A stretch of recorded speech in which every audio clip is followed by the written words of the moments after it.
नमस्कार दोस्तों, आज से हम देखेंगे क्लास 9th मापन चैप्टर 1 लेक्चर भी 1।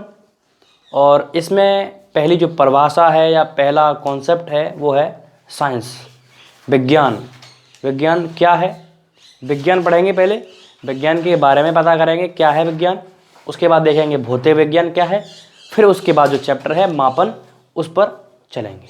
मापन करने के बाद हम इन चैप्टरों को करेंगे गति, बल, बाकी जो चैप्टर हैं 2 चैप्टर अल्पतमांक और एक और चैप्टर कोई और है मुझे याद नहीं आ रहा अभी, उसको करेंगे। ठीक है, तो चलिए साइंस जानते हैं कि साइंस क्या है, साइंस की ज़रूरत जो है हमें क्यों पड़ी। तो विज्ञान जो शब्द है वो किसी लिए हमें यूज करना पड़ा, यानी कि विज्ञान क्या है। एक तरह से कह सकते हैं विकार्थ विज्ञान का मतलब है विशेष ज्ञान।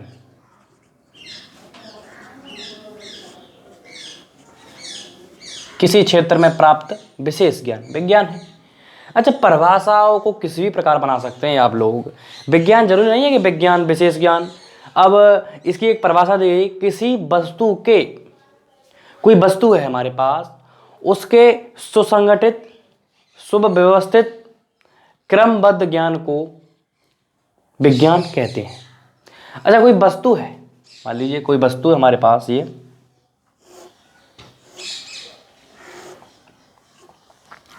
अब हमें इसके बारे में कोई जानकारी नहीं है कि ये वस्तु क्या थी। ठीक है, ये वस्तु क्या है। अगर विज्ञान ना होता तो हम इस वस्तु को ना तो बना पाते थे। विज्ञान का अर्थ है एक तरह से कहें जानना, किसी पदार्थ या वस्तु के बारे में जानना, वही विज्ञान है। वैसे मैंने परिभाषा बोल दी है, विज्ञान क्या है, किसी वस्तु या पदार्थ के जानने में, बारे में जानना, तो विज्ञान ये है। अच्छा, विज्ञान वे प्लस ज्ञान से बना हुआ है, एक विशिष्ट प्रकार का ज्ञान। इस हमारी बुक में दिया हुआ है, साइंस शब्द की उत्पत्ति लैटिन भाषा के शब्द साइंटिया SCIENTIA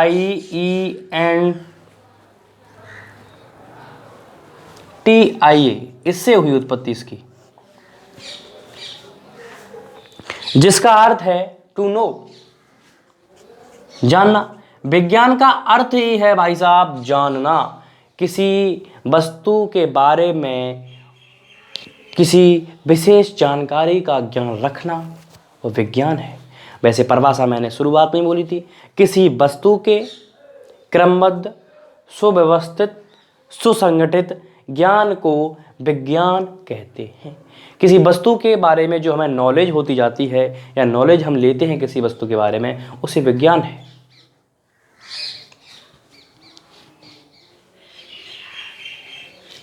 चलिए, तो ये हुआ विज्ञान के बारे में थोड़ी जानकारी थी, और ये हमने आपको दी। विज्ञान का क्षेत्र क्या है, एक बात और आती है कि विज्ञान का क्षेत्र,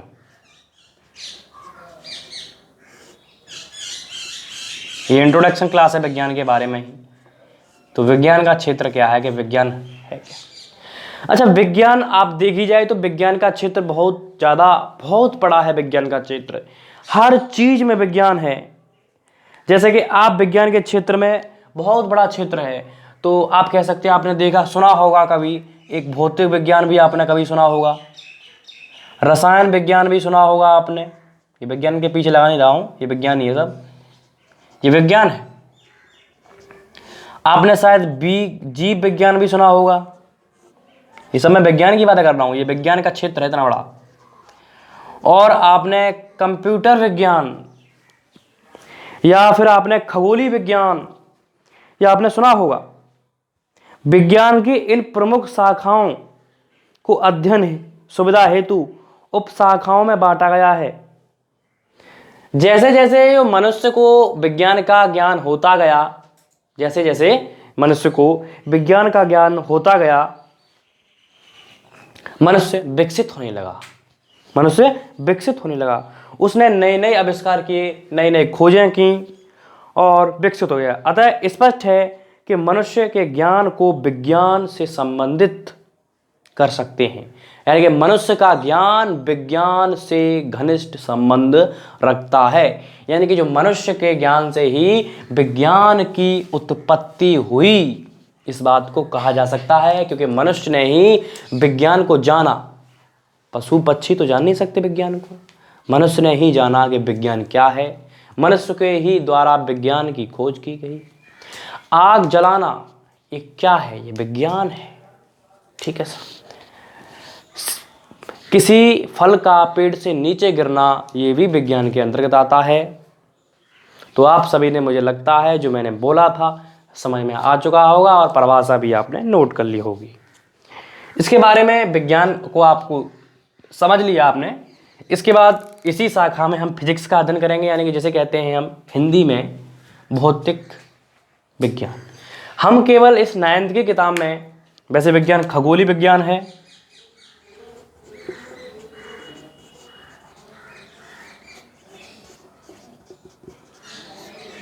कंप्यूटर विज्ञान है,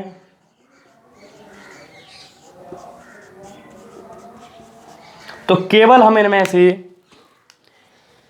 3 विज्ञानों का अध्ययन करेंगे, भौतिक विज्ञान, रसायन विज्ञान और जीव विज्ञान, वो भी बेसिक तौर पर।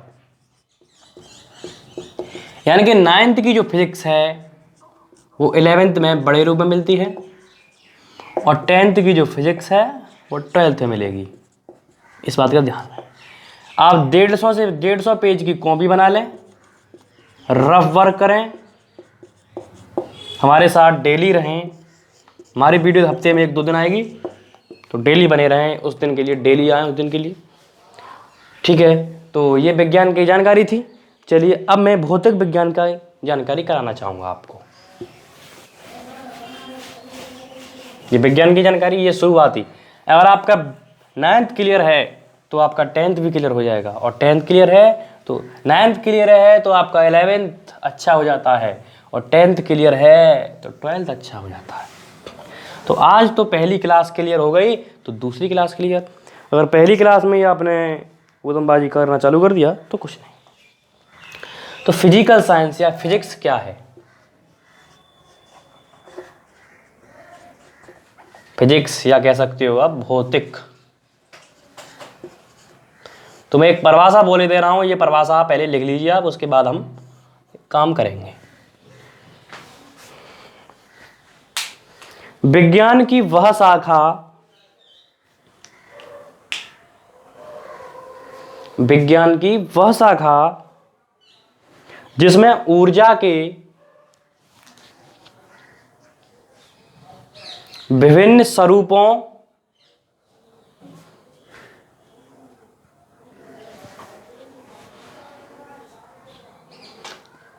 तथा द्रव्य व ऊर्जा के बीच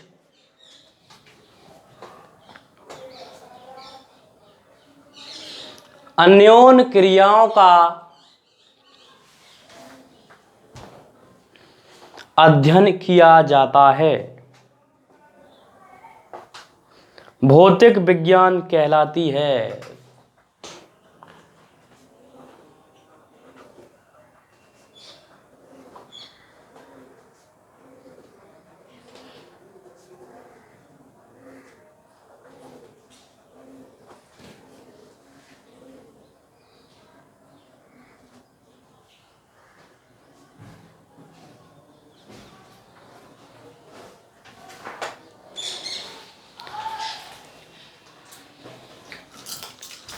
तो भौतिक विज्ञान के बारे में जानकारी ली हमने कि भौतिक विज्ञान क्या है, यानी कि द्रव्य तथा ऊर्जा। मान लीजिए गुरुत्वाकर्षण किसके अंतर्गत आता है? एक और बात इसमें नोट करेंगे, प्राकृतिक घटनाओं का अध्ययन किया जाता है, या प्राकृतिक घटनाओं, प्रकृति में होने वाली, या करके लिख रहे, या प्रकृति में होने वाली प्राकृतिक घटनाओं का अध्ययन किया जाता है।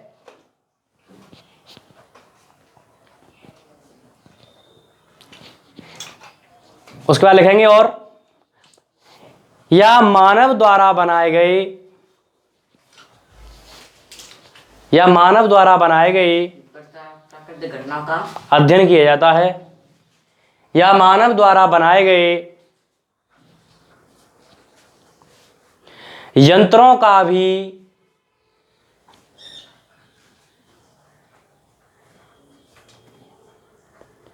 अध्ययन किया जाता है।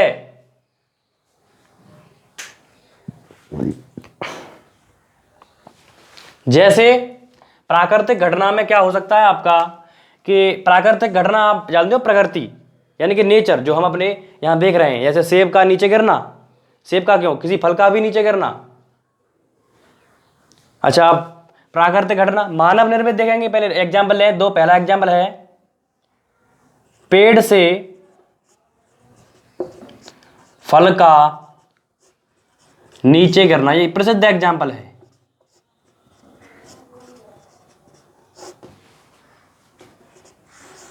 दूसरा एग्जाम्पल है विद्युत। विद्युत यानी कि बिजली का अध्ययन करना, यह है मानव निर्मित।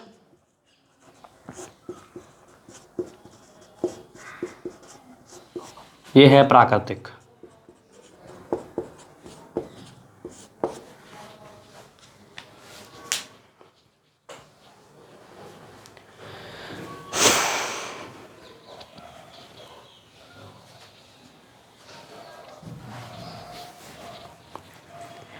एक परिभाषा और आती है, वो है द्रव्य यानी कि मैटर। परिभाषा पहले मैं इसलिए लिखा रहा हूं, उसके बाद कॉन्सेप्ट क्लियर करा रहा हूं कि आपको नोट्स नहीं बनता है, तो नोट्स बनाने के लिए ये परिभाषाएं बनाई जा रही हैं। तो पहली परिभाषा आप एक और लिखेंगे। अब ये चैप्टर यहां से शुरू हो रहा है अच्छी तरह से। वह वस्तु, चलिए पहले समझ लीजिए, अभी मत लिखिए। यानी कि वह वस्तु जो स्थान घेरती है तथा जिसको हम अनुभव कर सकते हैं, जिसको हम अनुभव कर सकते हैं किसके द्वारा, अपनी ज्ञान इंद्रियों द्वारा, जिसको हम अनुभव कर सकते हैं। आप देख लीजिए अपने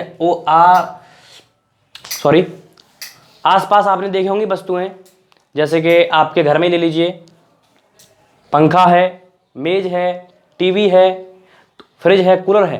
ये वस्तुएं स्थान घेरती हैं और आप इनको देख भी सकते हैं, अनुभव भी कर रहे हैं, देख भी सक रहे हैं। तो ये क्या है, द्रव्य है, पदार्थ है।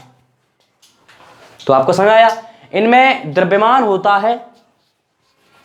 द्रव्यमान यानी कि आप एक तरह से, आपकी भाषा में अभी हम द्रव्यमान और भार के बारे में बताएंगे, फिर भी द्रव्यमान आप बताइए, वजन, इनमें वजन होता है। तो अब लिखेंगे इसके बारे में, द्रव्य मैटर। वह वस्तु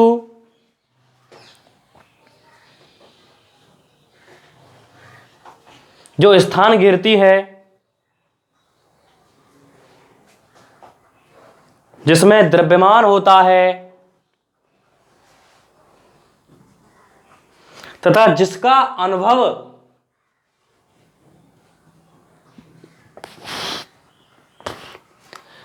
प्रत्यक्ष या अप्रत्यक्ष रूप से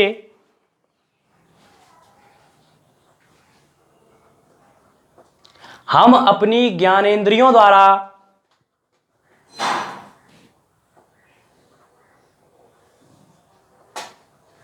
कर सकते हैं।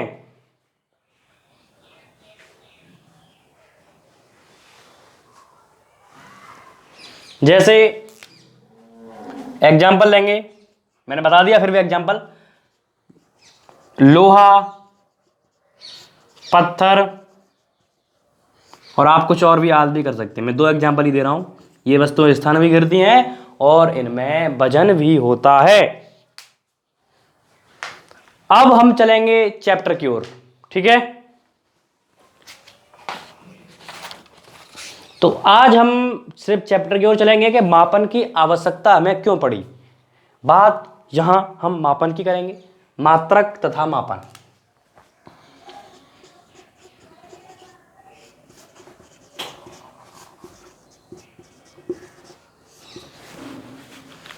और इसकी आवश्यकता हमें क्यों पड़ी, तो मापन की आवश्यकता ये कोई लिखने का टॉपिक नहीं है, बस समझने का टॉपिक है।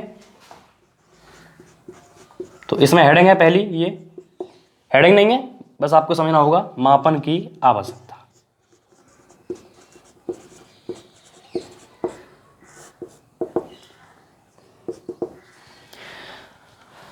अभी 9th क्लास में होने के कारण आपको बिल्कुल बेसिक से ज्ञान दिया जा रहा है, तो आप बिल्कुल ही अच्छी तरह समझेंगे, यानी कि कोई भी मिस्टेक आपसे नहीं होनी चाहिए, ये आपके 11th को ख़राब कर सकती है। इसीलिए 9th यानी कि बिल्कुल बेसिक। तो अब ये समय आ चुका है सीखने का समय, यहाँ से फिजिक्स चालू हो जाती है। वैसे चालू तो फिजिक्स 5 से हो जाती है, 5, 6, 7, 8, पर आप वहाँ दिखती नहीं है ना। यहाँ 9th की बुक में 3 पार्ट दिए जाते हैं, फिजिक्स, केमिस्ट्री, बायोलॉजी। तो बायोलॉजी हमारा क्षेत्र नहीं है, फिजिक्स और केमिस्ट्री हम बताएंगे। चलिए, तो मापन की आवश्यकता क्यों पड़ी? आप अपने यहाँ बाजार में जाते होंगे तो आप क्या तौल के नहीं लाते क्या? मापन की आवश्यकता क्यों पड़ी? बाजार से आप कोई सामान लाते हो तो कैसे लेके आते हो? उठा लाते हो दुकान पे से सीधे, है जी? बताइए, बाजार से सामान लेके आते हो तो सीधे सामान को उठा लिया तो? अच्छा, अलग अलग मापन की आवश्यकता है। मिस्त्री आ जाए घर में आपके बनाने के लिए, वो कहेगा मीटर, फुट। बाजार में से सामान लेके आओ दुकान पे से, वो आप वहां कहोगे इतने किलो, इतने किलो। तो किलो वो पीछे क्या है और आगे क्या है कि 5 किलो, 5 क्या है और किलो क्या है, इसमें ये दिक्कत है। तो एक छोटे से एग्जाम्पल के द्वारा हम क्लियर करेंगे। आप सभी लोग छोटे हैं, वैसे तो हमारे ज़माने में तो हमने गिल्ली डंडा खूब दबा के खेला है। आपने खेला ना खेला हो, पर भी हम बताना चाहेंगे। तो गिल्ली होती थी और एक हमारे पास डंडा होता था, डंडे से हम गिल्ली को ठोकते थे दबा के। तो जहाँ तक गिल्ली गिरती थी वो डंडा, एक हम कहते थे एक डंडा है इतना बड़ा, और उसको नापते थे डंडे से। कितने डंडे हो गए भाई साहब? इतने डंडा 20 है। तो वो क्या था, वहाँ एक हमने नियत पैमाना या नियत कोई भी हमने इंस्ट्रूमेंट बना लिया। ये डंडा है, इंस्ट्रूमेंट नियत है, ये इतना ही नापेगा या इतना ही है। तो उसे वहाँ हम कहते थे यंत्र, मापन यंत्र। तो उसकी सहायता से हम नापते थे। अब जैसे कि दुकान पे जाते हैं कि भाई साहब हमें 5 किलो चीनी दे दो,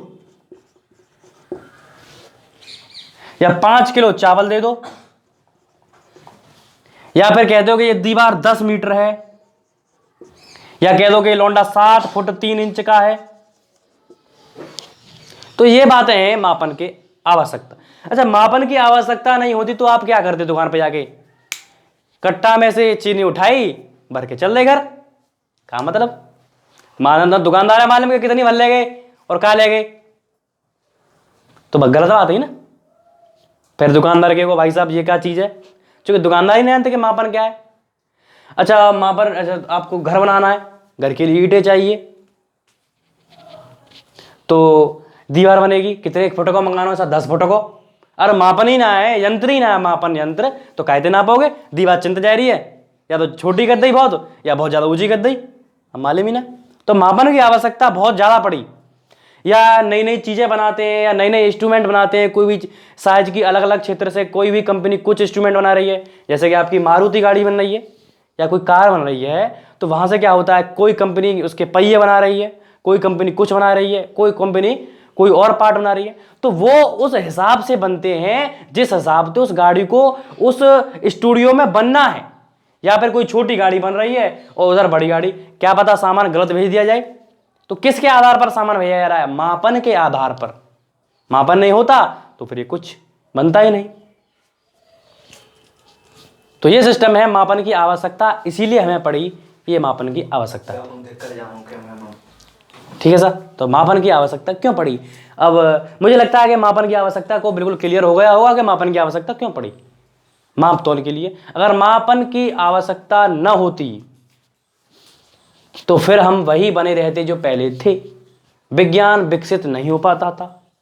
मापन आप किसी भी क्षेत्र में ले लीजिए, आप किसका मापन नहीं करते हैं? बिजली का मापन नहीं करते हैं आप क्या? एम्पियर क्या है? मापन कर रहे हो क्या नहीं कर रहे हो?